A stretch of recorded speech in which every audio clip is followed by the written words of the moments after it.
चलो तो अपन इतना समझ में आया।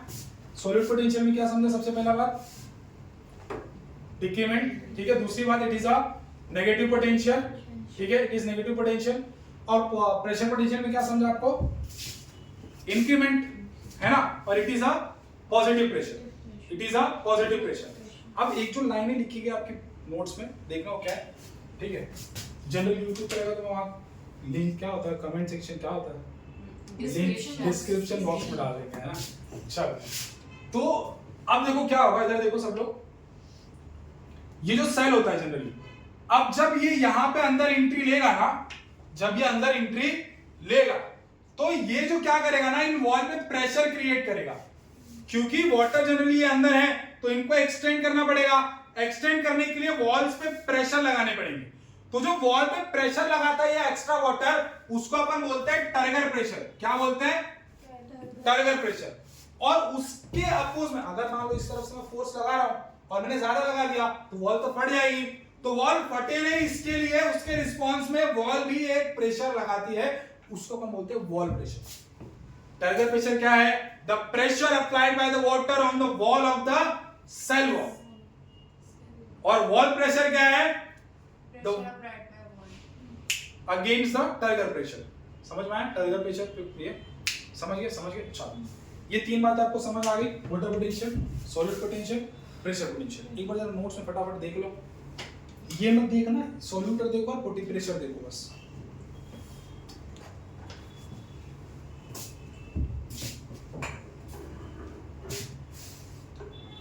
क्या हर पॉइंट समझ में आ रहा है?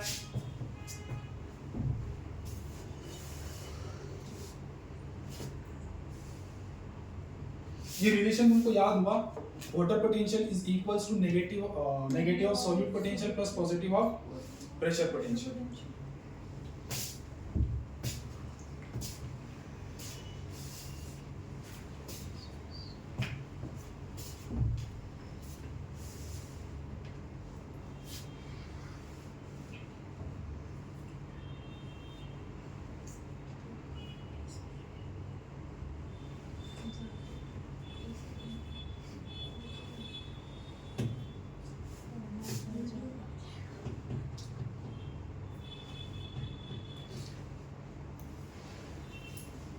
हर पॉइंट क्या समझ में आ रहा है तुमको? Yes sir.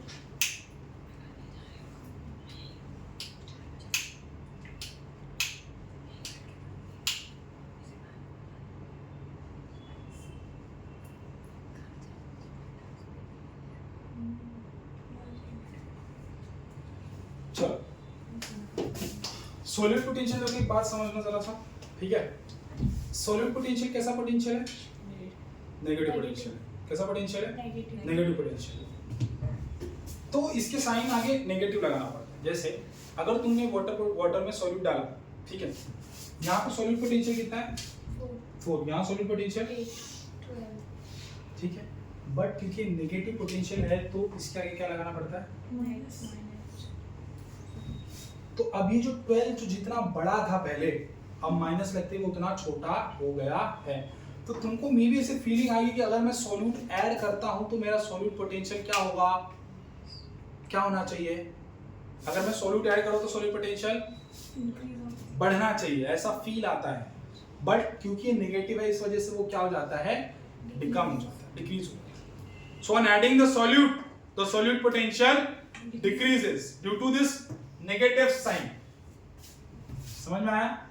तुमको ये बहुत बड़ी गलती करता है बच्चा, ना फील आने लगता है कि यार सॉल्यूट डाला तो सॉल्यूट पोटेंशियल तो बढ़ेगा ही, पर वो बढ़ रहा है, एक्चुअली वो बढ़ रहा है, बट नेगेटिव साइन लगने की वजह से वो छोटा हो रहा है। So more is the solute, less is the solute potential. समझ में आई इतनी बात? यही है ना पेपर।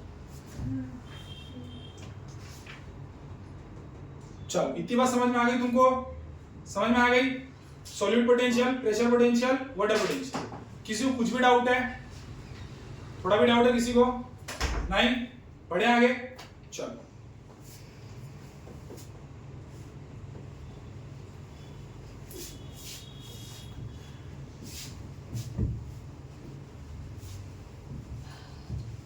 अपन ने क्या क्या पढ़ा अभी तक ये सेकंड पार्ट में चैप्टर के? सबसे पहले क्या पढ़ा? वाटर। वाटर के बाद वाटर पोटेंशियल, फिर सॉल्यूट पोटेंशियल, फिर प्रेशर पोटेंशियल। अभी क्या पढ़ेंगे? रूट। क्या पढ़ने जा रहे हैं? Root.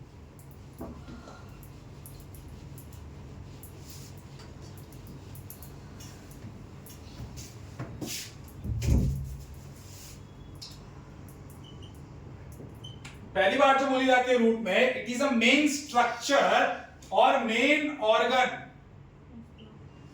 For absorption of water. ये मेन ऑर्गन है एब्जॉर्प्शन के लिए, वाटर के लिए, पहली बात। अब दूसरी बात याद रखना क्या, कि देखिए प्लांट दो टाइप के होते हैं, एक टेरिस्ट्रियल प्लांट होते हैं और दूसरा एपीफाइटिक। दोनों होते तो बहुत सारे, पर अपन यहाँ पे दो डिस्कस कर रहे हैं। एक्वाटिक भी होते हैं, बहुत सारे होते हैं, अपन कितने लोग डिस्कस कर रहे हैं? दो, एक तो टेरिस्ट्रियल प्लांट और एक तो एपीफाइटिक प्लांट। ठीक है, अब दोनों में फर्क क्या है? देखो, ये प्लांट है, ये जमीन पर उग रहा है, इसके रूट जमीन के अंदर है, ये यहां से वाटर लेंगे, इनको देंगे, ये हो जाता है अपना, ऐसे रूट को अपन बोलते हैं टेरिस्ट्रियल रूट। क्या बोलते हैं? टेरिस्ट्रियल। पर होता क्या है, कई बार ये जो बड़े बड़े अपन ने ऐसे B200 के मूवियों में देखे हैं, वो इसका वाला ला वाले गाने में से बड़े बड़े जो देखे हमने, है ना, उसमें कुछ बेचारे जो छोटे छोटे यूं, इनकी वजह से इनको सनलाइट मिलती नहीं, बेचारों को इधर ही खत्म कर लेते हैं। अब इनको भी जिंदा रहना है, तो ये लोग ने क्या किया, इन्होंने बोला तुम हमारे तक आने नहीं दे रहे सनलाइट, तो हम ही सनलाइट तक पहुंचते हैं। तो इन्होंने क्या करा, ये गए और बैठ गए इनके ब्रांचेस पे, ये इनकी ब्रांच थी, तो ये यहीं जाके बैठ गए, बोले लो हम यहीं बैठेंगे, अब तो सनलाइट मिलेगी, है ना, आप सनलाइट मिलेगी। पर तकलीफ ये थी कि सनलाइट तो मिल गया, है ना, तकलीफ ये थी कि सनलाइट तो मिल गया, मगर पानी कहां से लाओगे, है ना। जब पानी था तब सनलाइट नहीं था, और जब सनलाइट है तो पानी नहीं। तो ये जो प्लांट्स थे, इन्होंने अपने अंदर किया मॉडिफिकेशन। क्या मॉडिफिकेशन किया, ये वाले जो रूट है वो एब्जॉर्ब करते हैं वाटर को इन लिक्विड फॉर्म। किस फॉर्म में? लिक्विड फॉर्म में।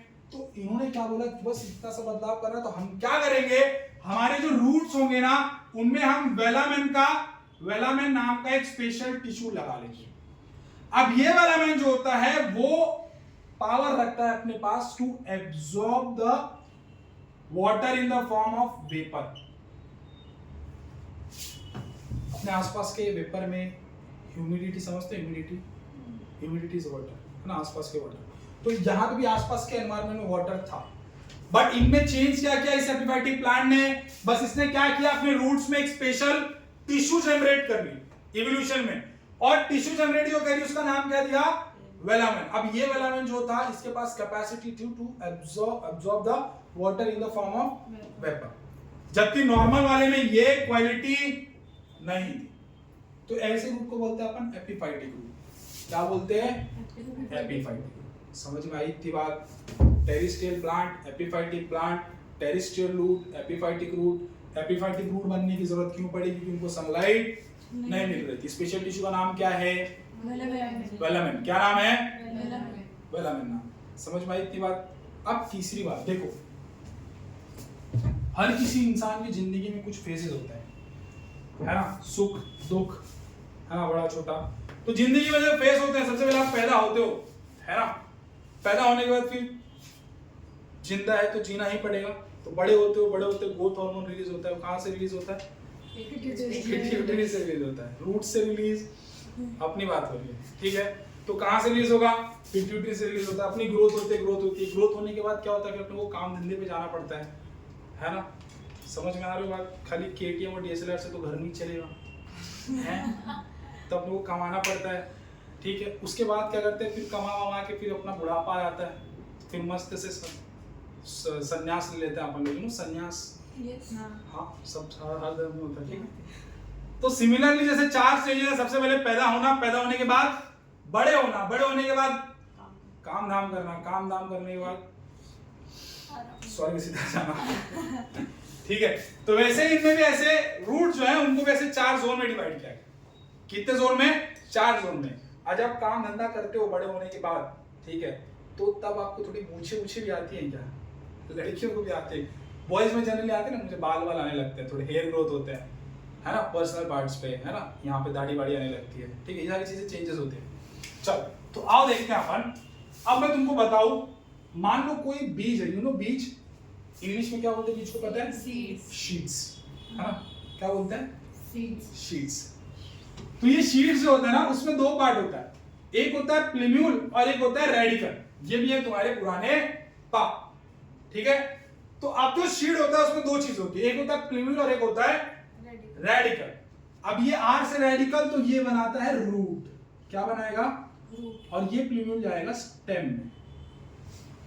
तो ये जब शीट होता है, जब ये शीट, चना देखिए, चना में तो ऐसा होता है कुछ थोड़ा, कभी देखा है निकला हो? हाँ। तो ये प्लिम्यूल जाएगा ऊपर की तरफ और ये रेडिकल जाएगा नीचे की तरफ, और ये प्लिम्यूल जाकर के आगे बनाएगा स्टेम और ये बनाएगा रूट। तो अपन पढ़ रहे हैं क्या? रूट।